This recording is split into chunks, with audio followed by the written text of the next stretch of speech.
नमरूद और इसकी कौम हज़रत इब्राहीम अलैहिस्सलाम को जला डालने पर मुत्तफ़िक हो गई और उन्होंने आपको एक मकान में कैद कर दिया और करिया कोसी में एक इमारत बनाई और एक महीने तक बकोश तमाम किस्म किस्म की लकड़ियाँ जमा की और एक अजीम आग जलाई जिसकी तपिश से हवा में परवास करने वाले परिंदे जल जाते थे।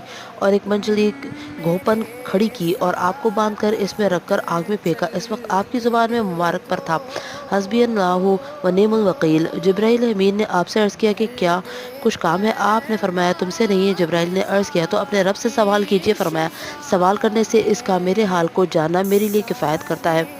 तो आग ने सिवा आपकी बंदिश के और कुछ न जलाया और आग की गर्मी ज़ायल हो गई और रोशनी बाकी रही और इनकी मुराद पूरी ना हुई और सही नाकाम रही। अल्लाह ताला ने इस कौम पर मच्छर भेजे जो इनके गोश्त खा गए और खून पी गए और एक मच्छर नमरूद के दिमाग में घुस गया और इसकी हलाकत का सबब हुआ।